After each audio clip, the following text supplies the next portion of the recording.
In today's video, I'm going to be doing yet another beauty shoot. Have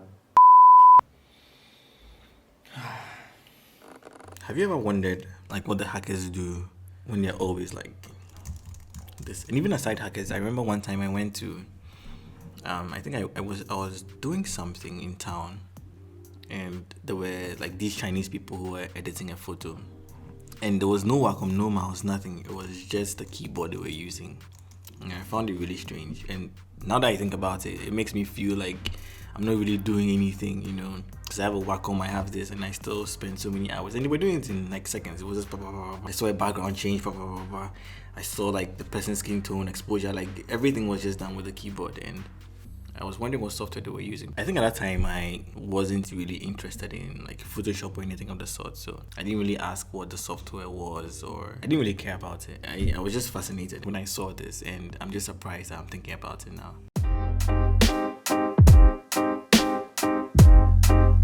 Something to buy the button, yeah. The button,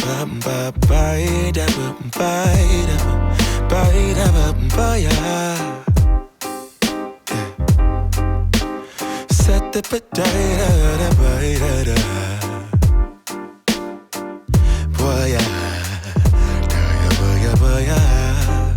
sunlight that always stays, dinner by the waterway. It's that sweet life. Raise your cross. Made some dude crack a smile. He asked if I could stay a while. I'm living that high life. Time to catch a flight, but you can make me go. Unlocking all the memories of my new home. Ventilated echoes playing to and fro, back and forth, yeah. Caught some kids dancing in the alleyway. Crazy how the melodies began to play, yeah. Tell me how you feeling when you hear the lyric, yeah. My heart's in Stockholm. Hey guys, and welcome to a new video here on Phloshop. My name is Joseph. In today's video, I'm going to be doing a behind the scenes walkthrough and also an image by image analysis on my PC. Get into the end, but basically I am doing another beauty editorial walkthrough, and I have several beauty images, videos I mean, on my channel. I have the easy beauty lighting, I have the 3 lights beauty editorial, I have one light, and then I also did some live on my channel. So I'm going to put the links to those in the description and you can check them out. So in today's video, I'm bringing the benefits of one modifier, benefits of another modifier, putting it together to create magic. I think that's the sound of magic, right? Before I get into the lighting setup, as always, my gear, right? So the gear I'm using is my Canon EOS R, my 100mm macro. This macro lens is not the L version. So a lot of people have been DMing me and asking me why I'm not getting the new L lens, and I think that could be another topic, right? I could do a comparison because I have a friend who has the L lens, so I could do a comparison and test the quality that is coming out of my old 100mm macro lens, and also test out the quality coming out from the L lens and see if you guys can even tell the difference, right? Because I honestly, like, I'm in love with this. I don't know how different it's going to be from the L lens, maybe because I haven't tried it yet. But stay tuned for that video, it's gonna come soon. I digress. Anyway, so yeah, when I started with a cone, and I needed to make sure that I'm positioning the cone at the right place, the right distance, the right height, everything perfectly. So I turn on the modeling lamp of that, and I'm using my Godox TC300. It's a very old studio strobe that I have, so it's not battery powered, and that one has a yellow modeling lamp. So I turn that on so it guides me, so I can find exactly where to place the light, position it, angle it well, so it's like it's the sun, so it has to go high up and at a 45-degree angle towards the model to light her up. And I also found the perfect distance between the light and the model. So I wanted to add an angle, I wanted to add direction, and I wanted to add more of a tonal range, so from highlights, midtones to shadows. Okay, so I did that, got the correct position. I took some few frames of the model, and the images came out really amazing. Again, when we get to the analysis, you're going to see all of that. So I'm just going to end like the cone talk right here and then move on to the softbox. If you're using softboxes for your beauty shoots, you know that they are bigger, so they tend to be softer. They are less contrasty compared to a cone. They have this really soft look to it that makes your images always look, I don't know, it looks airy and bright, you know. So I wanted to combine that whole contrasty feel that we get from the cone and that whole soft and airy vibe that we get from the softbox together and still have benefits of both. So we're merging the two of them and then creating something new. It's a setup that I like to do, but it takes a lot of time. So I normally just go with my beauty, my deep octa or a parabolic when I'm shooting for clients. So this is something you can experiment with and have fun with on your own. Now we are on my screen and I'm going to start off with the very first image. So this was a test frame. All right, let me quickly go to essentials so I can see the actually library, so I can see the settings as well. So when I started shooting this, this is just the cone, and you can see I started with the light a little bit to the camera right. That's why we have the shadows all the way to the left, and it wasn't really flattering for me. Quickly cancel that and show you the next frame. So the next frame, I moved the light a little bit more to a central point. It's still a little bit to camera right, so we have direction, but it's again too bright. So if I show you the very first shot and this one that I have, you'd see that now that it's a little bit more central, you can see the exposure well here. The shadows are at the points that I kind of liked. The overall contrast too is really on point, but I felt it was looking washed out, so I was losing the original skin tones that I was seeing on set. The light was hitting her face a lot, so it was really bright. Now in my next frame, I moved the light again a little bit more to a central point, so you can see that the shadows are right under her chin. Everything is almost directly under, but there's still some form of direction to it. You can see that it's also crisp, so her forehead, her nose line, her lips are really the highlight points, so they're catching lots of light. And if I zoom into the eye right here, you can see that it's just the cone that is lighting her up, and a little bit of it is hitting the reflector, but it's because it's not large enough, it's really not doing anything, so it's almost negligible, right? So now that I got to the settings that I like, shutter speed was 1/160, ISO 100, f5.0 on my aperture. I just started to shoot, so you see that I made her do her own thing. So she was turning in different angles.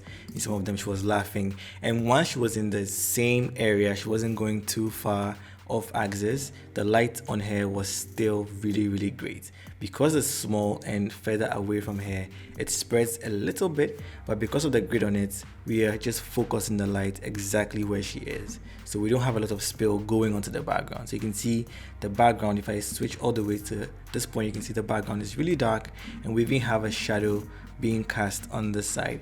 But later on, when I go to Photoshop, I can show you the framing I had in mind when I was shooting this. This is generally the lighting that I was getting from the cone. It was really contrasty, everything was saturated, everything was really nice and crisp, and I really liked that. But I'm going to quickly just go over to the next set where I added the softbox. So the very first test frame from the softbox also was overexposed because I hadn't changed the power on the cone. I just brought in the softbox. So you can see that the image is really bright for her cheek and her shoulder and collarbone. You can see that all those are picking light sources, and the shadow is well defined, and the definition is coming from the cone, right? But it's looking airy, it's looking bright, it's looking soft because of the softbox.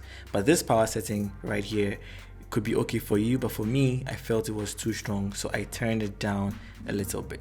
So if you look at my next setting, I didn't really want to adjust the power on the lights alone. I also took my aperture from f5.0 to 6.3. After changing the aperture to 6.3, I noticed that the exposure was exactly where I wanted. The lighting on here was perfect. The amount of light reaching the background because of the softbox too was also perfect, and I just began to shoot. Because the light is now bigger and softer, she's also free to move around, and also shooting in portrait or landscape, I have that flexibility for this lighting setup. It's really unique, it's really different, and I think you should try it out and let me know what you think. Okay, so I've opened two of the images inside Photoshop. Is because I want to do a little bit of like a side by side for you guys to see. So I'm going to quickly just drag this one out and drag the other image out as well.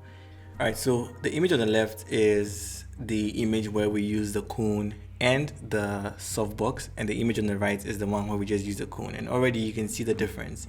If I just zoom in a little bit, You can see that we have a lot of contrast in the image on the right. The highlights are really punchy, the shadows are very defined and dark, and we have the exact same thing on the left hand side, but we added the softbox. Now the other benefits is we still have the contrast, we still have the highlights like on the nose, you know, like all the places that are able to pick up specular highlights. We have those benefits on the image on the left, but then it's softer, it's a little bit more airy to look at, you know. But in my final frame, for example, if I want to crop the images using Instagram's ratio, I may want to finally crop the image down a little bit like that.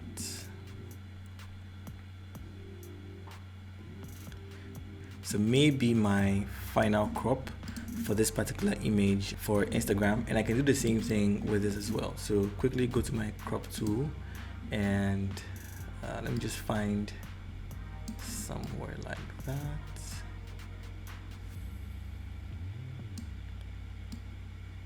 And then press the check mark, and now we have like very similar looking images, but they vary in depth, they vary in color, and they vary in contrast. You can see the image on the right has very nice deep colors because of the contrasty nature of the light, and the one on the left is a little bit softer to look at. The colors are more subtle, you know, but it's something we can fix easily in Photoshop.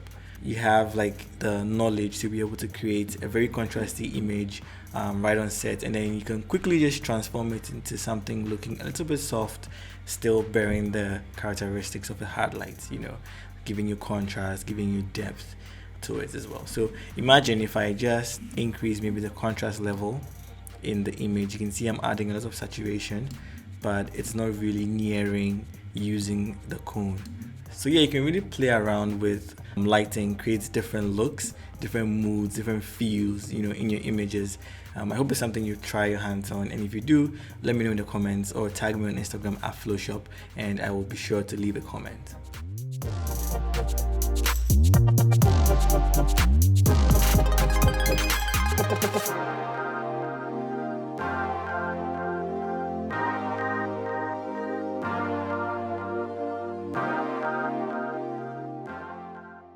So that's it for today, guys. If you enjoyed the video, leave a like, comment below if you have any questions. I try my best to answer all questions. And again, I noticed that we are 8K today, and I'm humbled. I'm really happy. I can't wait to see how far we grow, how far we take this community, how far we take this channel. So keep subscribing, keep liking, keep commenting, keep sharing. It's really important. And I'll see you guys in the next video.